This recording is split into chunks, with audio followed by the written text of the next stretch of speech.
agradecemos de antemano la presencia de cada uno de ustedes por la ponencia.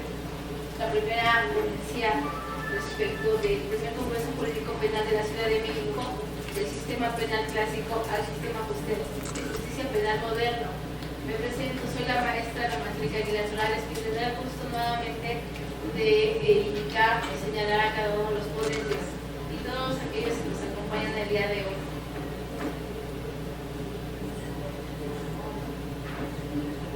El día de hoy contaremos con la presencia nacional de la Barra de Juristas de México, Colegio Profesional ACE, del maestro Eder Octavio Narváez Muñoz, por la aprobación, aceptación, validez y apoyo en el primer Congreso Jurídico Penal Delegación Ciudad de México, denominado del sistema penal clásico al sistema social penal moderno. Como segundo lugar, al maestro César Agustín Hernández Pérez, diputado propietario por la legislatura, quien hace su posible la estancia y permanencia en el presente recinto. A los licenciados Tomás Merlos Escutia, presidente de la asociación Todos para Mejorar, su apoyo para la celebración del presente evento. A nuestros ponentes que de manera onerosa aceptaron participar en este evento académico gratuito. A los delegados presentes de la Barra de Juristas de México, Colegio Profesional ACE, con sede en los estados de Veracruz, Hidalgo, Morelos y Estado de México. Y a todos y a cada uno de los presentes por su interés en el presente evento. Bien, pues el día de hoy tenemos a cinco ponentes magníficos. También contamos con la presencia de una ponente que ya era un poquito más tarde, pero bueno, la vamos aquí presente. Habla de la manera, la forma que se va a llevar cada uno de ellos. Primeramente tendremos el gusto y el placer de estar con el doctor Osiris Vázquez Rangel, en compañía de la licenciada Jessica Arias Pérez. Posteriormente será el maestro Eder Octavio Narváez, en compañía de la licenciada Fabiola Fuentes González. Por tercera parte, el licenciado Jorge Sánchez Yáñez. Y posteriormente el doctor Arturo Urbina Nandayapa, en compañía de la licenciada Joana Ramírez Garduño y la licenciada Julia Samantha Díaz Ramírez. Siguiente sería el doctor Raúl Arias Rebollar, en compañía de la licenciada María del Carmen Flores Uribe. Y por último tenemos el gusto y el placer con la doctora Lisbeth Xochitl Padilla Sanabria, en la presentación de su libro La metodología geométrica para la operatividad dogmática y procesal de derecho punitivo, especial referencia del derecho disciplinario. Bueno, estos son los ponentes que tenemos el día de hoy. Realmente vamos a aprender bastante de ellos de cada uno, así como tomamos los de ayer. Pues es un placer iniciar. Recuerden que esta participación de todos los ponentes de manera gratuita. Un aplauso, por favor.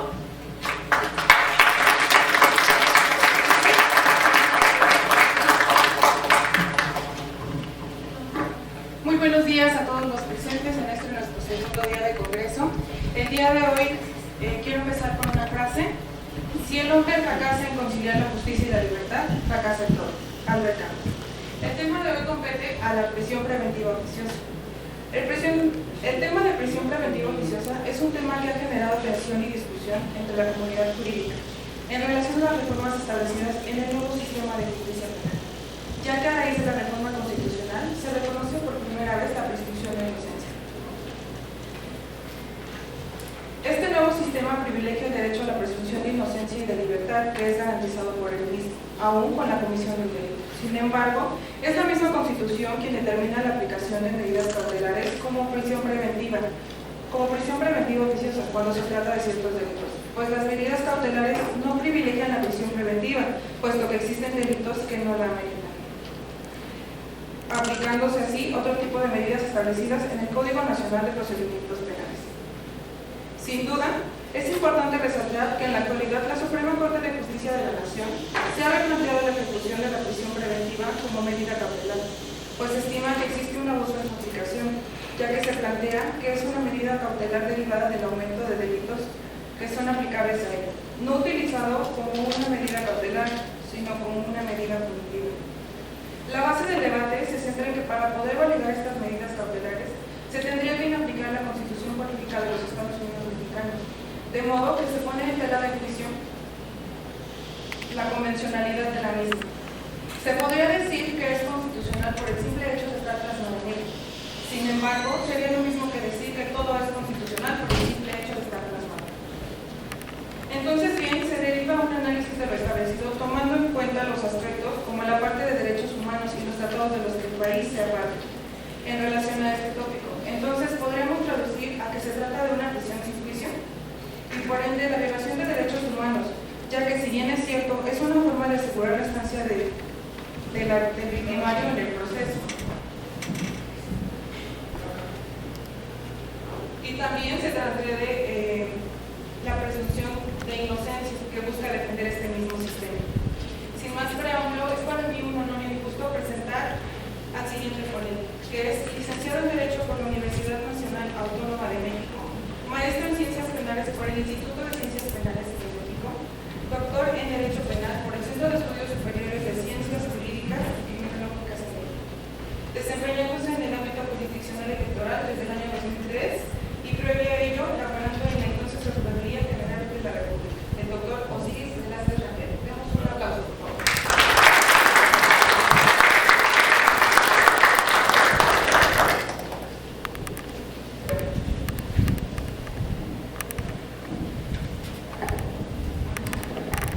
Muchas gracias por la amable presentación, por la invitación a gentil a este primer congreso elaborado por la Barra de Juristas de México, Colegio de Profesionales. Estar aquí con amigos es para mí muy gratificante, y más en estos días en que para México son definitorios en muchos temas, y estar aquí en este auditorio de la Cámara de Diputados, donde se debate en la actualidad también temas definitorios para la vida del país.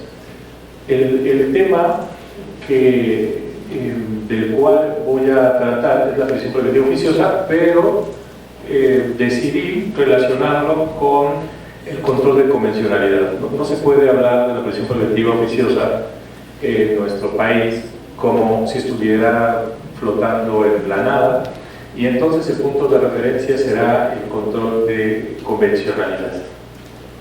¿Qué es esto del control de convencionalidad? ¿No? Soy perfectamente consciente que en lugar de tratar de acotar el tema de la prisión preventiva oficiosa desde la perspectiva del control de convencionalidad y reducirlo, en realidad lo estoy duplicando. Entonces, es necesario primero hacer referencia al control de convencionalidad. El control de convencionalidad se realiza en dos planos, en el ámbito internacional y en el ámbito nacional. ¿Qué es esto? Es contrastar las disposiciones normativas de los países que están sometidos a la Corte Interamericana de Derechos Humanos a contrastarlos con lo que establece la Convención Americana sobre Derechos Humanos, y quien interpreta esta convención pues es la Corte Interamericana de Derechos Humanos, de tal manera que en el ámbito internacional el control de convencionalidad lo hace la Corte Interamericana de Derechos Humanos, que es lo que hace juzgar casos concretos para determinar si un acto o una norma de derecho interno resulta incompatible con la Convención Americana sobre Derechos Humanos. Ahora, en el ámbito nacional, es obligación de las autoridades judiciales del país hacer este contraste de las disposiciones normativas con la Convención Americana de Derechos Humanos. Fundamento de esto, pues, diversos artículos de la Convención, el artículo 1, el 2, el 29, pero también de la Convención de Viena sobre el Derecho de los Tratados, ¿no? Esta Convención de 1969, artículo 26, 31, 27, además del principio por persona. Esto es muy importante porque esta Convención de Viena sobre el Derecho de los Tratados establece algo que es básico. Los países no se pueden obligar a cumplir con el instrumento internacional y luego alegar que no van a cumplir porque sus normas internas se los prohíben. No, entonces esto no tendría sentido. Si te comprometes a cumplir algún instrumento internacional, estás obligado a hacer adecuaciones a tu normatividad interna para poder cumplir en el ámbito internacional. Luego, cuestión importante es establecer que esta expresión del control de convencionalidad en realidad la empezó a utilizar primeramente en la Corte Interamericana de Derechos Humanos un mexicano, ¿no? Don Sergio García Ramírez, utiliza esta expresión en un voto particular en un asunto del 2003. Y en este asunto que estaba conociendo la Corte Interamericana, don Sergio García Ramírez señaló que lo que hacía la Corte Interamericana era precisamente esta labor de contrastar los actos o las normas internas de un país con lo que decía la Convención, y a eso se le llamaría, o él le llamaba, control de convencionalidad. Esta expresión después la va a utilizar ya de manera amplia el Pleno de la Corte Interamericana de Derechos Humanos. Ya no solamente habrá quedado en un voto, sino que además, caso tras caso que resuelve la Corte Interamericana, ha ido extendiendo el alcance de este control de convencionalidad. Empezó aceptando esta disposición, esta expresión en el año 2006, luego llega al punto de señalar que tiene que hacerse ex oficio, o sea, las autoridades judiciales de cada país tienen que hacer este control de convencionalidad de tal manera que solo lleguen muy pocos casos a la Corte Interamericana de Derechos Humanos. La idea es que en cada país los jueces, antes de aplicar sus normas, revisen que estén en concordancia con la Corte Interamericana, con la interpretación que la Corte Interamericana ha hecho de la Convención sobre Derechos Humanos, y de notar alguna discrepancia, inaplique la norma interna para que siga teniendo vigor la disposición internacional. Solo si fracasan las autoridades del Estado en esta labor de contraste es cuando el asunto llegaría a la Corte Interamericana, que la labor de hacer control de convencionalidad le corresponde a todas las autoridades. Posteriormente, la Corte Interamericana va a decir que esa es una labor que no solo le toca a las autoridades judiciales, a los jueces, sino que le toca a todo tipo de autoridades del país, porque fue el país en su conjunto quien se sometió o suscribió esta convención. Y también las autoridades administrativas y todas las autoridades del país tendrán que cumplir con este control de convencionalidad, claro, en el ámbito de sus competencias, ¿no? Las autoridades jurisdiccionales podrán aplicar normas, las autoridades administrativas no, tendrían que hacer una interpretación conforme. ¿Qué es esto de la interpretación conforme? Hacer la aplicación de la disposición normativa interpretada de tal manera que sea coherente con lo que ha establecido la Corte Interamericana respecto a cómo interpretar alguna disposición de esta Convención Americana sobre Derechos Humanos. Bueno, digamos que en general esto es lo que se corresponde con el control de convencionalidad. Luego, una pregunta interesante sería si el control de convencionalidad incluiría hacer control sobre las disposiciones de la Constitución. Para poder contestar esto, el artículo 27 de la Convención de Viena sobre el derecho de los tratados establece que el derecho interno y la observancia de los tratados, una parte no podrá invocar las disposiciones de su derecho interno como justificación del incumplimiento del tratado.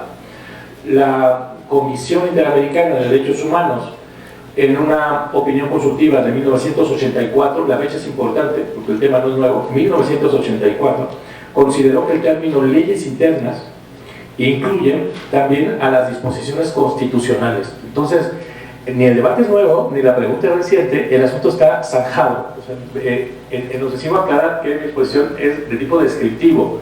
O sea, después, al final, haré algunas valoraciones, pero toda esta primera parte será diciéndoles lo que se ha resuelto al respecto. Y es importantísimo tener presente las fechas. La exposición más adelante va a tener una guía cronológica, pues. Va a ser a partir de fechas cómo han ido cambiando las cosas. Pero mientras, tener presente que esta pregunta respecto a si la Constitución está incluida en las normas que revisa la Corte Interamericana, la respuesta es sí, y fue resuelta en 1984. Luego, ¿se han dado casos donde la Corte Interamericana le ordene a un país que modifique su Constitución? Sí, sí se ha dado, y el primero fue en 2001, entonces tampoco es algo reciente. Hace 21 años, la Corte Interamericana condenó a Chile a modificar su Constitución por el caso que es conocido como de la última tentación. Censura previa en el cine. No podían transmitirse determinadas películas que sí que pasaban previamente por censura, disposición de la censura previa establecida en la Constitución chilena de ese entonces. Entonces, el asunto respecto a si es posible que la Corte Interamericana pueda condenar a nuestro país a modificar la Constitución, bueno, no sería la primera vez que lo ha hecho, no, lo empezó a hacer hace 21 años. La respuesta a si los países tendrían que adecuar su normativa interna y que esto incluyera la Constitución misma Esa es una pregunta resuelta desde 1984. Entonces, esto no es parte del debate, eso es un tema ya resuelto, ¿no? Esto es cosa interpretada ya, ¿no?, por el órgano que está facultado para hacer eso, que es la Comisión y la Corte Interamericana de Derechos Humanos. Ahora, ya entrando al tema de la prisión preventiva oficiosa, es importante en el ámbito penal porque se abandona, ¿no?, un modelo procesal para incorporar otro, alegando que este sería más garantista, ¿no? Esta fue el señalamiento, entre otras cuestiones, por el cual se pasaba de un sistema mixto, predominantemente escrito, a un sistema oral adversario, predominantemente oral y adversario. Pues bueno, primer punto, prisión preventiva en nuestro país. En que en nuestro país se considere la prisión preventiva en automático respecto de algunos supuestos es algo que prevé la Constitución desde su entrada en vigor. O sea, esto no es algo que se incorporó en algún momento, sino la Constitución de 1917 ya incluía esta cuestión. En el artículo 18 definía lo que es la prisión preventiva, y luego veremos en el 20 lo que se refiere a la prisión preventiva automática, ¿no? O sea, que sin considerar nada, únicamente la imputación que se hace de haber cometido algunos delitos que están en el catálogo de la Constitución, ¿no?, procedería a la prisión preventiva en automático sin averiguar nada más. El artículo 18 del 17, de 1917, decía: solo por delito que merezca pena corporal habrá lugar a prisión preventiva. Entonces, primer punto, la prisión preventiva está prevista, y luego la prisión preventiva automática, aquí en México se denomina prisión preventiva oficiosa, también, pero ya veremos ahorita para qué supuestos. Aquí hay una reforma, la reforma del 75, ¿no?, y luego el texto actual: solo por delito que merezca pena privativa de libertad, ¿no?, antes decía pena corporal, pena privativa de libertad, habrá lugar a prisión preventiva, ¿no? El artículo 20: en todo juicio de orden criminal, inmediatamente que lo solicite será puesto en libertad, no, tendrá que usar la siguiente garantía. Será puesto en libertad bajo fianza hasta de 10,000 pesos según sus circunstancias personales y de la gravedad del delito que se le impute. Pero esto es lo que decía el artículo 20: siempre que dicho delito no merezca ser castigado con una pena mayor a 5 años de prisión. Era el equivalente de lo que ahora se denomina prisión preventiva oficiosa. Si las personas tenían derecho a obtener la libertad bajo fianza, decía la Constitución, pero siempre que no se tratara de delitos que tuvieran un marco de punibilidad mayor a 5 años de prisión. Luego esto se va a modificar en el 48: siempre que hecho delito merezca ser castigado con pena cuyo término medio aritmético, ¿no?, se establece esta expresión de la media aritmética, no sea mayor de 5 años. En un primer momento, delitos superiores a 5 años no tenían derecho a la libertad provisional, ¿no?, la medida cautelar en automático era la prisión preventiva. Luego, los que tuvieran la media aritmética de 5 años.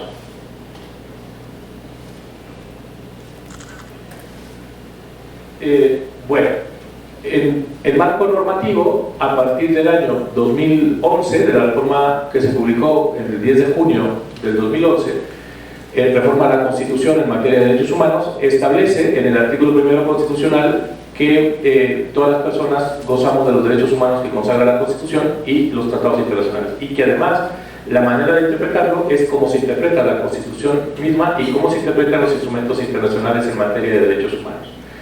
Entonces, a partir de ese momento, los derechos humanos no solamente son los que están incluidos expresamente en este texto que nosotros llamamos Constitución, sino todos aquellos que estén contenidos en los instrumentos internacionales.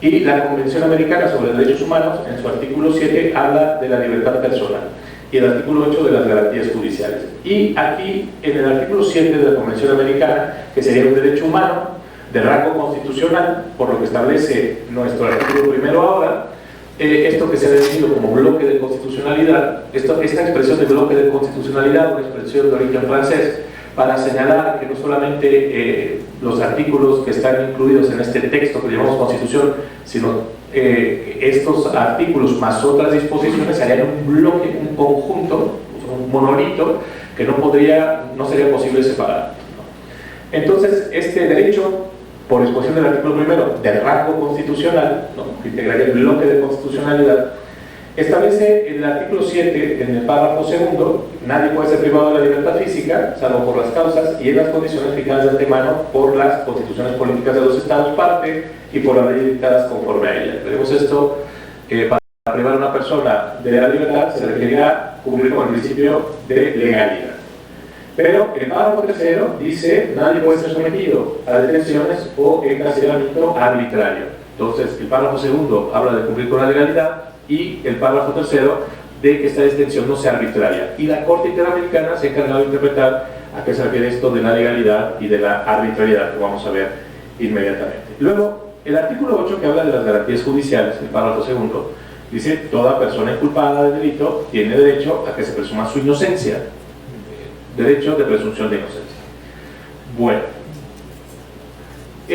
la Convención Americana sobre Derechos Humanos, ¿no?, se establece, entra en vigor en el 78, pero México la ratifica en el 81.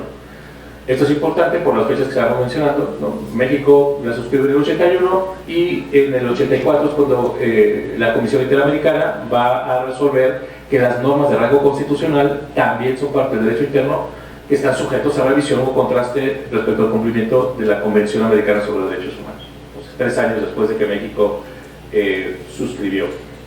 El Pacto Internacional de Derechos Civiles y Políticos, el artículo 9, que es otro instrumento internacional, también menciona el derecho a la libertad. Todo individuo tiene derecho a la libertad y a la seguridad personal, nadie podrá ser sometido o detenido a prisiones arbitrarias. El punto donde queremos, debemos concentrarnos es en esto de la arbitrariedad. Porque la legalidad está cubierto. La Constitución prevé supuestos en los cuales procede la prisión preventiva sin analizar el caso concreto, sino en automático, ¿no? Entonces, el tema de la legalidad está cubierto, la Constitución lo prevé, la pregunta es, ¿esto no constituirá una prisión arbitraria? Y esto, ver si está respondido o no por la Corte Interamericana. El artículo 20 se reforma, vamos de los años 80 ahora a los 90, en el 93, para señalar que esto no tendrá derecho a enfrentar el proceso de libertad cuando se acusa a una persona de delitos que por su gravedad la ley expresamente prohíba conceder este beneficio. Entonces se abandona esto del rango de punibilidad de 5 años, luego de la media aritmética de 5 años, para ahora señalar que si es un delito grave, entonces tendrá que enfrentar el proceso en reclusión, en prisión preventiva. Esto pasa en el 93 en nuestro país. Ahora, fíjense bien, resolución del 94, caso Gangaram Panday versus Surinam. El asunto es del 94. En el párrafo 47 de esta resolución de la Corte Interamericana, cuando está analizando lo que se refiere al artículo 7, señala, a parte final que está ahí con un azul, nadie puede ser sometido a detención o encarcelamiento por causas y métodos que, aun calificadas de legales, o sea, están expresamente previstas en la normatividad, puedan reputarse como incompatibles con el respeto a los derechos fundamentales del individuo por ser, entre otras cosas, irrazonables, imprevisibles o faltos de proporcionalidad. Entonces, la Corte Interamericana en 1994 estaba señalando que para poder imponer prisión preventiva era necesario revisar que esta medida fuera razonable, fuera previsible y fuera proporcional. Esto lo estableció en el 94. Entonces hay que analizar, decía la Corte Interamericana, caso por caso y hacer un juicio de proporcionalidad. Caso por caso, independientemente de lo que diga el texto normativo. Luego vendría una reforma del artículo 20, 3 años después, en el año 96, 3 años después de la reforma anterior, pues siempre y cuando no se trate de delitos en que por su gravedad la ley expresamente prohíba conceder este beneficio, otra vez, afinando esta idea de que hay supuestos en los que no procede enfrentar el proceso de libertad. La Corte, en el año 2002, establece esto de presunción de inocencia. No estaba expresamente establecido en la Constitución, pero con un criterio interpretativo, la Corte dice que se trata de un principio implícito en nuestra Constitución. Presunción de inocencia. El principio relativo se contiene de manera implícita en la Constitución Federal. Esto fue interesante en su momento porque la Suprema Corte estaba diciendo que tenemos, o en la Constitución hay derechos o principios explícitos y otros implícitos. Uno no los ve porque no están escritos ahí, pero están implícitos. Bueno, la presunción de inocencia es uno de estos, implícito. Vendría el año ahora 2004, caso Tibi versus Ecuador, 2004. La Corte considera indispensable destacar que la prisión preventiva es la medida más severa que se le puede aplicar al imputado de un delito, motivo por el cual su aplicación debe tener un carácter excepcional, en virtud de que se encuentra limitada por los principios de legalidad, ese no es el tema, presunción de inocencia, ese sí es el tema, y a partir del 2002 la Corte dijo que ese principio estaba en nuestra Constitución, principio de necesidad y proporcionalidad, indispensables en una sociedad democrática. Entonces, que si vivimos en una sociedad democrática o nos reputamos democráticos, entonces hay que analizar el tema de la prisión preventiva basándolo, contrastándolo con el principio de legalidad, presunción de inocencia, necesidad, hay que ver que esta medida sea necesaria y luego que sea proporcional. Estamos hablando del año 2004. Si no se hace así, no cumpliría el estándar internacional, el estándar fijado por la Corte Interamericana. Año siguiente, 2005, caso Acosta Calderón versus Ecuador. Otra vez, la medida es excepcional, se encuentra limitada, reitera, principio de legalidad, presunción de inocencia, necesidad y proporcionalidad. Igualmente, el tribunal considera que la prisión preventiva es una medida cautelar. En el año 2005, insiste, ahora de manera expresa, diciendo, la prisión preventiva es una medida cautelar, no punitiva. No están ahí las personas para ser castigadas de forma anticipada. ¿Cómo podría hablarse de una medida punitiva? Pues cuando no se pasa por estos principios de necesidad, proporcionalidad, presunción de inocencia. Se estaría castigando de manera anticipada a las personas, ¿no?, si es que no se revisa caso por caso si esta medida resulta necesaria y proporcional. Dejaría de ser una medida cautelar y se convertiría en una medida punitiva, en una sanción, no, ya, una sanción directa impuesta a alguien que no ha sido oído ni vencido en juicio. Ni siquiera se le da el beneficio del contradictorio. Es decir, como no hay debate, ¿no?, simplemente te están imputando un hecho delictivo, te van a imponer una medida que no es cautelar, dice la Corte Interamericana, pero lo dice en 2005, sino que esto es una medida de tipo punitivo, le están imponiendo un castigo adelantado. En este mismo año, caso García Asto y Ramírez Rojas versus Perú, otra vez reitera que esta medida está limitada por principio de legalidad, presunción de inocencia, necesidad y proporcionalidad, y otra vez que solo así se cumpliría con un estándar que establecería una prisión preventiva y no una medida punitiva. Luego, 2006, caso López Álvarez contra Honduras. En este caso, detalla un poco más algunas cosas. El artículo 7.3 de la Convención prohíbe la detención o encarcelamiento por métodos que pueden ser legales, pero que en la práctica resultan irrazonables o carentes de proporcionalidad. Esto, la Corte Interamericana se va a centrar en esta parte, no en analizar el tema de la legalidad, sino que no sea arbitraria, que no se trate de una medida arbitraria. La prisión preventiva está limitada, insiste, el principio de legalidad, presunción de inocencia, necesidad y proporcionalidad. Luego, en el párrafo 68, la legitimidad de la prisión preventiva no proviene solamente de que la ley permite aplicarla en ciertas hipótesis generales, eso ya lo tenemos, ¿no? La adopción de esa medida cautelar requiere un juicio de proporcionalidad entre aquella, los elementos de convicción para dictarla y los hechos que se investigan. Si no hay proporcionalidad, la medida será arbitraria. En este año, 2006, la Corte Interamericana está diciendo que hay que hacer este juicio de proporcionalidad. De lo contrario, se está vulnerando el artículo 7.3 de la Convención.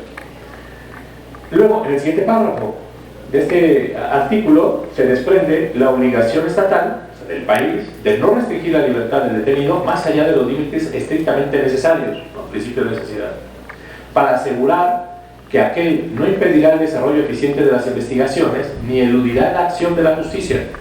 La Corte Interamericana está diciendo a qué se refiere con juicio de necesidad. ¿Será necesaria la prisión preventiva oficiosa si resulta que se dictó para, en el caso concreto, propiciar el desarrollo eficiente de investigación y que la persona no eluda la acción de la justicia?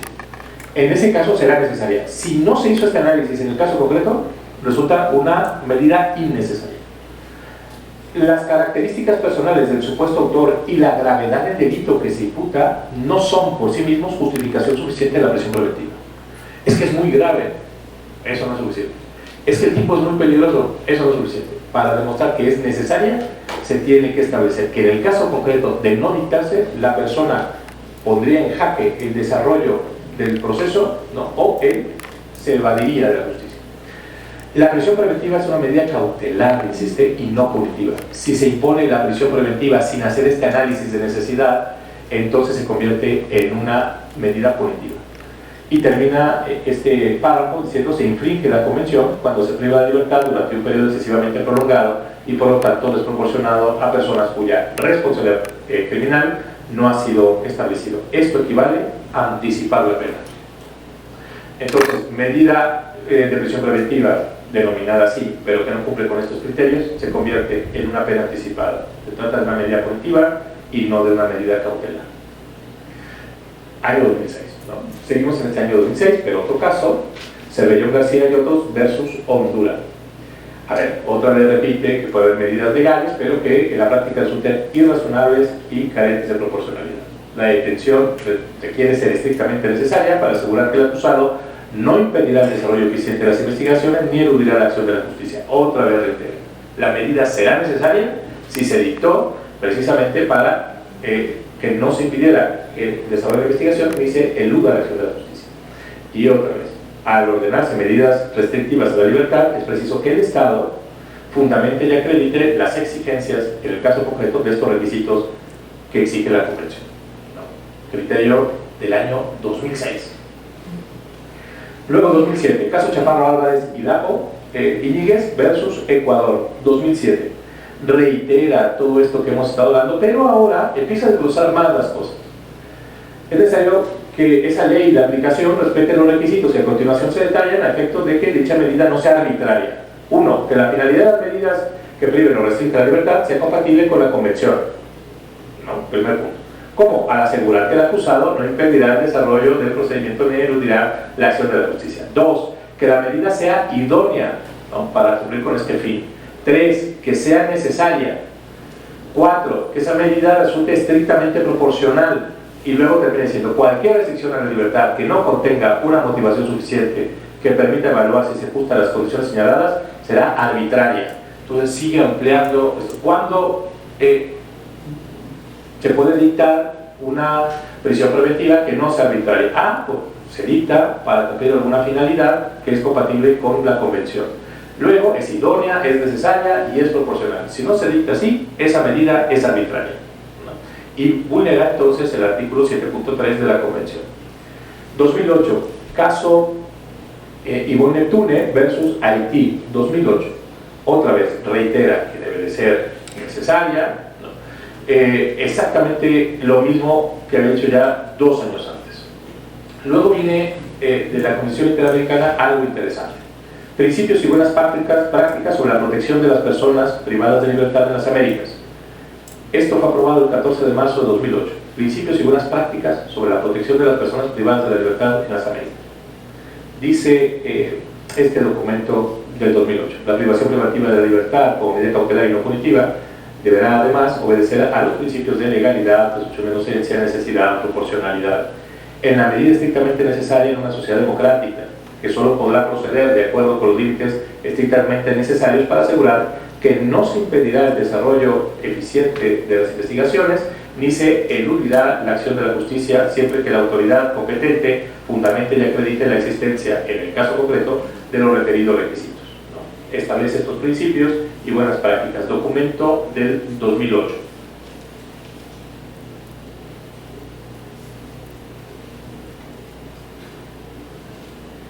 Bueno, aquí el recorrido seguido hasta este año de 2008.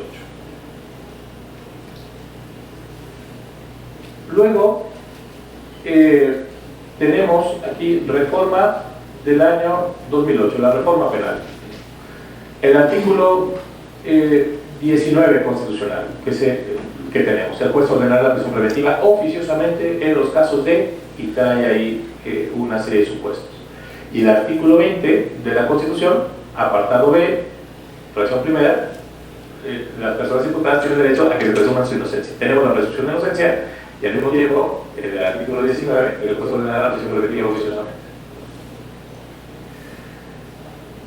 En ese mismo año, pero meses después, ¿no?, la reforma de junio, el caso Balear versus Argentina, de octubre del 2008. Otra vez analizando el 7.3 de la Convención, que prohíbe privar de la libertad a alguien de manera arbitraria, otra vez, ¿no? Esto solo tiene sentido y no será arbitrario cuando se cumpla con las reglas que ha señalado la Corte Interamericana. Las características personales del autor y la gravedad del delito que se impute no son por sí mismos justificación suficiente para la prisión preventiva. Esto es 2008. Luego, 2009. En relación con las prácticas judiciales, cuando un Estado ha ratificado un tratado internacional como la Convención Americana, sus jueces como parte del aparato del Estado también están sometidos a ella, lo que les obliga a velar porque los efectos de las disposiciones de la Convención no se vean mermadas por la aplicación de leyes contrarias a su objeto y fin, que desde un inicio carecen de efectos jurídicos. En otras palabras, el Poder Judicial debe ejercer un control de convencionalidad ex oficio entre las normas internas y la Convención Americana. Esto que hablamos del control de convencionalidad por parte de las autoridades judiciales de cada país. El Poder Judicial debe tener en cuenta no solamente el tratado, sino también la interpretación que del mismo ha hecho la Corte Interamericana, intérprete última de la Convención Americana. Luego vendría la reforma al artículo 19 de 2011, que va a conservar lo de la prisión preventiva oficiosa, pero va a agregar el supuesto de trata de personas. Luego va a venir este asunto varios 912-2010, que se va a resolver no en ese año 2010, no. Después, para que la Suprema Corte haga este cuadrito del tipo de control que pueden hacer las autoridades judiciales, no solamente un control concentrado. Esto es importante porque en México había un criterio de la Suprema Corte del año 1999 que decía que los jueces no podrían hacer control de constitucionalidad, mucho menos eso de convencionalidad, que no existía la expresión siquiera en el año 99, pero la Suprema Corte decía que los jueces no podían hacer control de constitucionalidad, que el control de constitucionalidad era concentrado, sin importar lo que decía nuestro artículo 133, ¿no? Hace esta tesis el Pleno de la Corte, ¿no? Pasos a seguir en el control de constitucionalidad y convencionalidad ex oficio en materia de derechos humanos. Entonces trae ahí la serie de pasos. Luego, sentencias emitidas por la Corte Interamericana, siguiente tesis, ¿no? del Pleno de la Corte. Sentencias emitidas por la Corte Interamericana de Derechos Humanos son vinculantes en sus términos cuando el Estado mexicano fue parte en el litigio. Luego, esta del 2013, ¿no? Sentencias emitidas por la Corte Interamericana de Derechos Humanos en asuntos donde el Estado mexicano fue parte, para que sus criterios tengan carácter vinculante, no requieren ser reiterados. Dejándolo claro ahí nuestra Suprema Corte. Luego, este criterio 2013, derechos humanos, requisito para restringirlos o suspenderlos conforme a los artículos 1 de la Constitución mexicana y 30 de la Convención Americana sobre los Derechos Humanos. Lo importante está al final, que superen un test de proporcionalidad, esto es, que sean necesarias, que persigan un interés o una finalidad constitucionalmente legítima y que sean razonables y ponderables en una sociedad democrática, ¿no? Retomando más o menos los criterios que estamos viendo de la Corte Interamericana de Derechos Humanos. En el año 2013, informe de la Comisión Interamericana de Derechos Humanos sobre el uso de la prisión preventiva en las Américas. Dice, las características personales del supuesto autor y la gravedad del delito que se le imputa no son por sí mismas justificación suficiente de la prisión preventiva. Retomando criterios. Recomendaciones de carácter general relativos a políticas de Estado. Los Estados deben adoptar las medidas judiciales, legislativas, administrativas y de otra índole requeridas para corregir la excesiva aplicación de la prisión preventiva. Intensificar esfuerzos y asumir la voluntad política necesaria para erradicar el uso de la prisión preventiva como herramienta de control social o como forma de pena anticipada y para asegurar que su uso sea realmente excepcional. 9. La aplicación de la prisión preventiva sobre una persona se decidirá en audiencia oral con la intervención de todas las partes, incluyendo las víctimas, garantizando los principios de contradicción, inmediación, publicidad y celeridad. Recomendación de 2013. Luego, punto 13. Toda disposición que ordene la aplicación obligatoria de la prisión preventiva por el tipo de delito deberá ser derogada. Año 2013.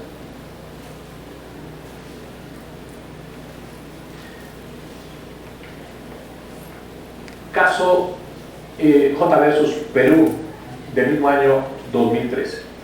La arbitrariedad de la que habla el artículo 7.3 convencional tiene un contenido jurídico propio, cuyo análisis solo es necesario cuando se trata de detenciones consideradas legales. Ya pasó el test de legalidad, ahora el siguiente punto es ver si es arbitraria o no. Caso Norín, Catrimán y otros contra Chile, 2014.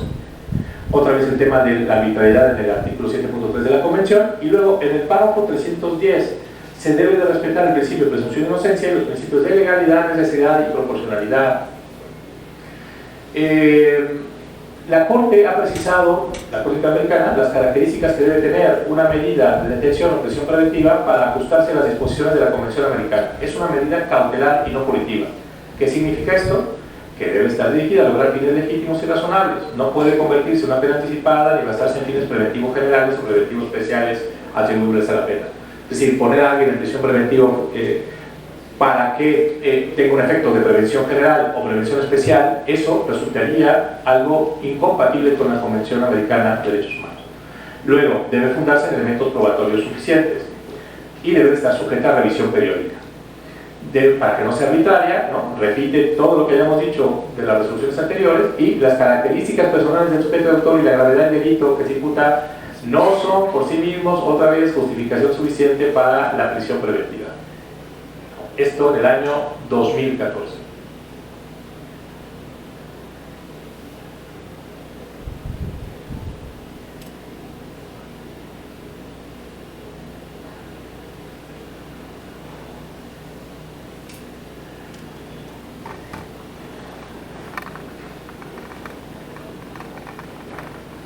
Luego tenemos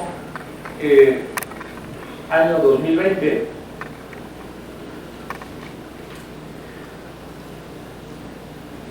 se agregan más supuestos al catálogo. Un criterio de 2014 son derechos humanos nuestros, de nuestra Corte, contenidos en la Constitución y los tratados internacionales, constituyen el parámetro de control de regularidad constitucional. Interesante esto, pero cuando en la Constitución haya una restricción expresa al ejercicio de aquellos, se debe estar a lo que establece el texto constitucional. Entonces, mientras que el parámetro de constitucionalidad incluye todos los derechos, tanto nacionales como de origen extranjero, contenidos en instrumentos internacionales, si hay una restricción expresa en nuestra Constitución, debe prevalecer esta restricción. Luego, la jurisprudencia 21. Jurisprudencia emitida por la Corte Interamericana de Derechos Humanos es vinculante para los jueces mexicanos siempre que sea más favorable. Hay que aplicarla, ¿no? Asuntos varios, 1396, diagonal 2011. Está relacionado con el cumplimiento de la sentencia de la Corte Interamericana, ¿no? El asunto de Inés Fernández Ortega y Valentina Rosendo Cano. Se dice en este expediente de la Suprema Corte nuestra: si alguno de los deberes del fallo implica desconocer alguna de las restricciones constitucionales, estas, nuestras restricciones, deberán prevalecer en términos de la jurisprudencia, en el entendido de que si alguno de los deberes del fallo implica el desconocimiento de una restricción constitucional, deberá prevalecer esta, en términos de la jurisprudencia 20-2014. Es esta jurisprudencia que acabamos de ver, ¿no? Esta es la jurisprudencia 20 de 2014. Pues sí, hay que respetar los derechos humanos, pero si nuestra Constitución establece una restricción, pues estamos a la restricción constitucional y no al derecho humano. 2015. Informe sobre la situación de derechos humanos en México. Párrafo 320. La Comisión observa que el uso excesivo de prisión preventiva en México queda reflejado en las cantidades de personas privadas de libertad que se encuentran sometidas a proceso. Esto estamos hablando del año 2015. Conclusiones y recomendaciones de este estudio. Es necesario corregir la excesiva aplicación de la prisión preventiva y aplicarla excepcionalmente haciendo uso de otras medidas cautelares, no privativas de libertad. Año 2016, caso Herrera Espinosa y otros contra Ecuador. Otra vez, la prisión preventiva es una medida muy severa y reitera lo que tiene que ver con la prisión arbitraria. Esta determinación de privación preventiva de la libertad de forma automática a partir de un tipo de delito perseguido penalmente resulta contraria a las pautas referidas. Aquí es la primera vez en este año 2016 donde la Corte Interamericana menciona que si está previsto en la ley, en la normativa interna de un país, prisión preventiva en automático, esto resulta contrario a lo que ha establecido la Corte Interamericana, ¿no? En este párrafo 143, que está repitiendo lo que ha dicho en todos los casos anteriores. Estamos en el año 2016. Este caso Pollo Rivera y otros contra Perú, 2016, que cuando lo estaba yo comentando en mi casa para preparar esta presentación, a mi hijo le daba mucha gracia. Dice, hay un caso Pollo. Entonces, año 2016, digo, no se te va a olvidar nunca el caso. La aplicación de la prisión preventiva debe conllevar un carácter excepcional y respecto al principio de presunción de inocencia, principios de legalidad, necesidad y proporcionalidad. Informe sobre medidas dirigidas a reducir el uso de la prisión preventiva de las Américas en el año 2017. Conclusiones y recomendaciones.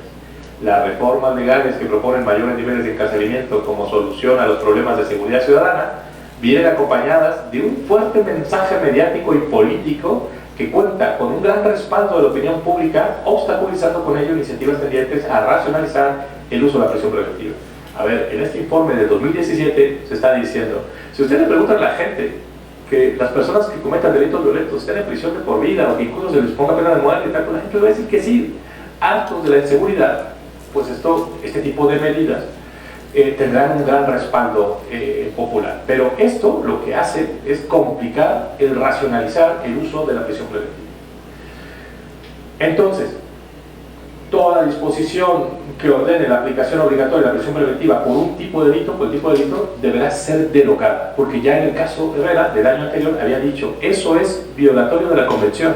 Y si tienen disposiciones de su normativa interna que ordenen imponer prisión preventiva en automático, entonces esas disposiciones normativas tienen que ser derogadas. Luego viene este criterio de nuestra Corte: restricciones constitucionales al goce y ejercicio de los derechos y libertades. Su contenido no impide que la Suprema Corte de Justicia de la Nación las interprete de la manera más favorable a las personas en términos de los propios postulados constitucionales. Entonces, si hay restricciones constitucionales, la Corte dice, yo puedo interpretar eso de manera atemperada.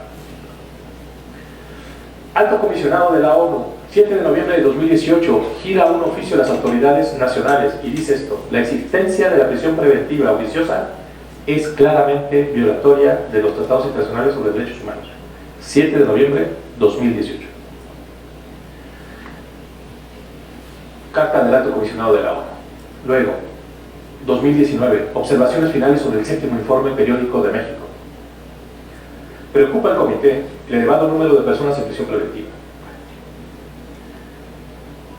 En ocasiones, por periodos extremadamente prolongados, y el hecho de que no solo se mantenga la prisión preventiva oficiosa, es decir, obligatoria, sino que recientemente se haya ampliado el catálogo de delitos que conllevan estas medidas contrarias a los estándares internacionales. El Estado parte debe, México, continuar sus esfuerzos orientados a eliminar la sobreocupación de los centros de detención. B. Asegurar que en la práctica la prisión preventiva no se aplique o se prolongue en exceso. C. Enmendar o derogar los preceptos constitucionales que disponen la prisión preventiva obligatoria para ciertos delitos. Julio del 2019. Luego, caso Romero Félix contra Argentina, 2019. Caso Jenkins versus Argentina. También, o sea, el caso Romero Félix repite todo lo que hemos visto de los criterios de la pena arbitraria, de la prisión preventiva arbitraria. Luego, caso Jenkins contra Argentina. Este es importante porque en este caso Jenkins va a hablar además de que hay discriminación. Va a ser la primera vez que dice que las personas que reciben un trato diferenciado es por el tipo de delito que cometieron y no analizando su caso, además de tener un trato discriminatorio. Caso Hernández contra Argentina, 2019. Que estas medidas cumplan con los 4 elementos del test de proporcionalidad y insiste que hay que hacer un test para que la medida sea convencional. Luego, informe 13 del año 2020 de la Comisión Interamericana de Derechos Humanos, caso Daniel García Rodríguez y Reyes Alpiza. La legislación aplicable a la época de los hechos autorizaba la prisión preventiva por delitos que merecían pena corporal y permitían otorgar libertad provisional por delitos señalados como graves. En estas circunstancias, la Comisión concluye que la privación de la libertad de las personas víctimas resultó arbitraria. O sea, ya analizan el caso de México y dicen, cuando se aplicó esto en México, en este informe del año 2020, pues resulta que nos estamos dando cuenta que México tiene prisión preventiva impuesta de manera arbitraria, porque se impone en automático, porque así lo dice la Constitución. Entonces, ese es un informe del año 2020.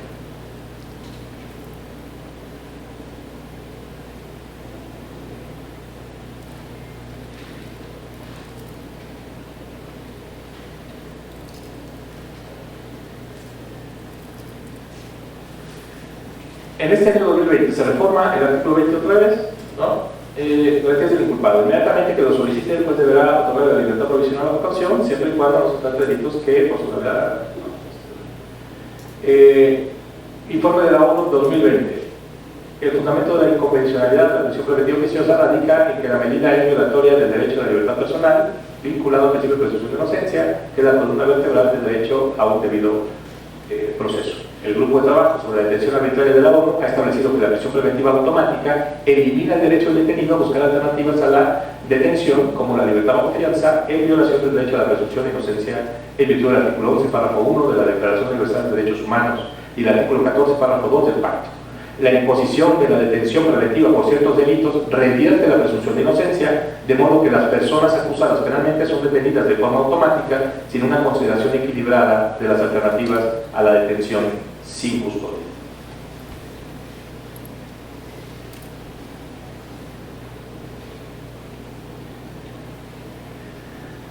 Luego, acción de inconstitucionalidad 130/2019 y su acumulada, que es la situación que tenemos actualmente. El ministro Aguilar había propuesto inicialmente en su proyecto considerar que esto de la prisión preventiva oficiosa contenida en el párrafo segundo de nuestro artículo 19, al ser inconvencional y armar un bloque de constitucionalidad, decía directamente en el proyecto que estas disposiciones tendrían que ser expulsadas del sistema jurídico por ser inconstitucionales. Es decir, la pregunta aquí era si nuestro sistema es coherente. No es coherente, hay contradicciones, debe haber contradicciones, hay que conciliar estas contradicciones. Y en la discusión, el tema se puso interesante porque otro ministro le dice: oiga, entonces lo que usted está proponiendo es que arranquemos esa parte de la Constitución que habla de prisión preventiva oficiosa, ¿no?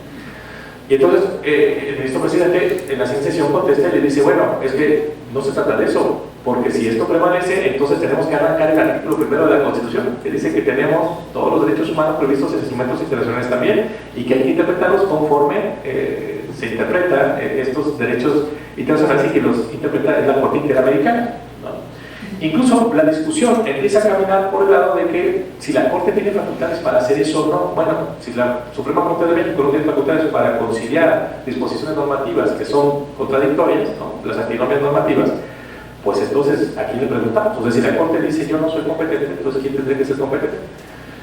Luego también se pone sobre la mesa la discusión de si el poder político, el Congreso de la Unión, ¿no?, el poder reformador permanente de la Constitución, pusiera, por ejemplo, disposiciones como que a partir de que entre en vigor la presente reforma se puede torturar en México a las personas que cometan ese tipo de delitos.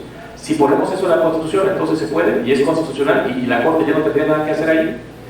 Si dijera, por ejemplo, a partir de que entre en vigor el presente decreto y que fue aprobado ya por el Congreso por las 3/4 partes y por también la mayoría de las 3/4 partes más, excepto un Congreso local, todo el mundo lo aprobó, que dijeran: a partir de entrar en vigor de esto, las mujeres ya no tienen derecho al voto.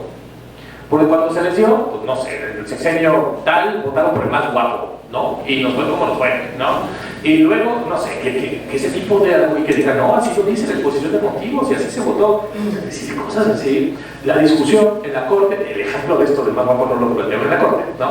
Pero lo que sí plantearon en la Corte es que si la mayoría decide establecer algo de la Constitución, poder político, eso significa que el Poder Judicial no puede hacer nada.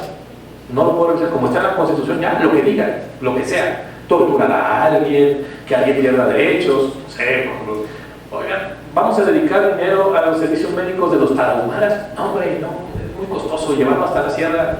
No, pon ahí en la Constitución para que no haya problemas legales, pon en la Constitución que algún grupo étnico pues pierde derechos y que lo vote la mayoría, y si lo dice la mayoría, ya, con eso, ¿no? Entonces, el ministro que estaba haciendo este planteamiento dice: evidentemente lo que diga la mayoría tiene límites, ¿no? Las decisiones de las mayorías tienen límites, y esos límites, como lo decir de Rayoli, serían los derechos humanos, es lo que denomina la esfera de lo decidible. En las democracias, las mayorías, hay cosas que no pueden decidir, pasar por encima de los derechos humanos de cualquier persona, eso no lo pueden decidir. Bueno, eso también se comentó, aunque no era, digamos, el punto principal en estas discusiones de la Suprema Corte. Luego, en la discusión surge la posibilidad, la propuesta del ministro dice: ¿y por qué no hacemos una interpretación conforme? Es decir, que no se diga así tan directamente que es inconstitucional. Mejor que hay dos posibles interpretaciones respecto a la prisión preventiva oficiosa. Una es esta, que es automática, pero la otra interpretación puede ser que lo que es oficioso es abrir el debate para que el juez decida si procede o no la prisión preventiva. Y entonces el ministro Aguilar propone un segundo proyecto con esta visión. Y resulta que ni la primera ni esta tienen mayoría para poder ser aprobado el proyecto respecto a este tema, ¿no?, de la prisión preventiva oficiosa. De tal forma que la mayoría de los ministros, bien, el ministro Pardo no se pronunció porque dijo no es tema, pero no logra mayoría, y de tal forma que parece ser que, o la idea es que en la Corte, no todos, pero no todas las ministras de los ministros, pero algunos sí consideran que si está en la Constitución, pues ni modo, habrá que estar ahí, lo tenemos que aguantar en tanto no haya una reforma constitucional. Y que la Corte, esto lo han dicho de manera expresa dos ministras, que la Suprema Corte no tendría facultades para entrometerse en ese tema, que es un tema correspondiente al poder político y no al poder judicial. Luego tenemos el amparo revisión 355-2021 de la ministra Piña, que ahí pasaron cosas curiosas. En un primer momento se filtró un proyecto donde venía esto de la interpretación conforme, pero luego ella modifica ese proyecto, reconoció que sí era su proyecto, o sea que el filtrado sí era real, oficialmente todavía no se daba a conocer, pero cuando el ministro Aguilar dio a conocer el suyo diciendo que él proponía que esta porción normativa del 19 se declarara inconstitucional, aunque está en la Constitución, entonces la ministra Piña ajusta su proyecto para adecuarse a él. Y este fue el que se discutió en un primer momento. Pero viendo después que el ministro Aguilar iba a aceptar las observaciones que hicieron los ministros para plantearlo como interpretación conforme, pues regresa, digamos, al proyecto que se había planteado, y la ministra Piña dijo, ese que se filtró sí era mi proyecto, ¿no? Esa era mi idea, pero bueno, estoy viendo ahorita que el ministro está cambiando, entonces lo vamos a quitar. Entonces este ha ido y venido y no se ha discutido en una segunda ocasión este proyecto de la ministra Piña. Luego, la Corte Interamericana actualmente tiene el caso García Rodríguez y otros contra México, donde el tema principal es la prisión preventiva oficiosa. O sea, en este momento, la Corte Interamericana de Derechos Humanos está analizando el caso García Rodríguez, ya tuvo lugar la audiencia, ya fueron los expertos de ambas partes, y otros contra México. ¿Cuál es el tema? Que en México se tiene la prisión preventiva en automático, y entonces ustedes podrán sacar sus conclusiones con todos estos precedentes, informes y casos que hemos visto, que es lo que va a decidir la Suprema Corte, la Corte Interamericana respecto de México. Si una sorpresa sería que condenaran a México para que reforme su constitución y quite eso del artículo 19 de la Constitución y no lo incorpore ningún otro, y que, más bien, lo que podría tener dudas no es cómo va a resolver, estando las cosas con todos los precedentes que hemos visto, que era mi intención ponerlos, y además no fue exhaustivo, escogí algunos casos, porque estos no son todos, no me siento bien, se puso a buscar todos, no, hay un montón más. Me puse a buscar algunos, ¿no?, como el caso Pollo, para que se acordara, pero no son todos. Entonces, ¿qué es lo que podría decir la Corte Interamericana? Pues como que no hay duda, va a condenar a México a modificar su normatividad interna. Pero la duda sería si solo lo va a condenar a eso o algo más. Por ejemplo, podría condenarlo en partes, es decir, o sea, a varios sectores, varios poderes de México. Es decir, a ver, poderes judiciales.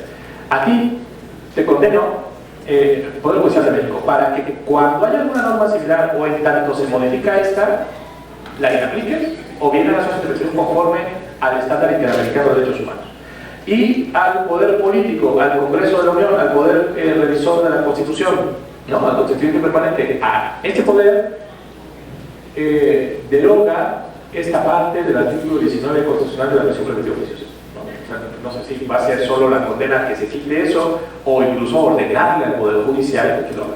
Cuando México fue condenado, en el caso Radilla, en el proceso Radilla, ordenó que el Poder Judicial tomara clases, porque dijo, a ver, esto no sabe de derecho, ¿no? Enseñen que lo que dice la Convención Americana y la jurisprudencia de la Corte Americana es derecho vinculante para los mexicanos, y que ellos lo tienen que aplicar. Por eso se emitieron estas tesis que vimos, estos criterios de la Corte Interamericana.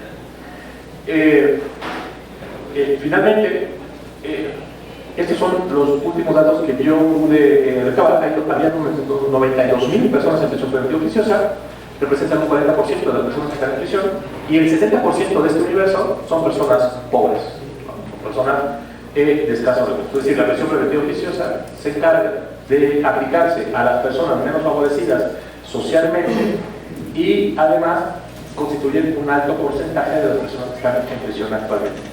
Ahora, respecto de la cuestión semántica, ¿a esto todavía le podemos llamar prisión preventiva o no? La Corte Interamericana a esto le llama pena anticipada, ¿no? Es sanción punitiva. Entonces, o bien se adopta la posición de hablar de que la prisión preventiva tendría dos vertientes, una justificada y una oficiosa, o se utiliza la terminología de la Corte Interamericana para decir que tenemos prisión preventiva que debe cumplir con ciertos requisitos, que debe ser necesaria, proporcional, cumplir un fin compatible con la Convención, o bien tenemos penas anticipadas o medidas punitivas, ¿no? Medidas preventivas punitivas, lo cual sería contrario a derechos humanos. Tenemos que elegir entre la terminología a aplicar.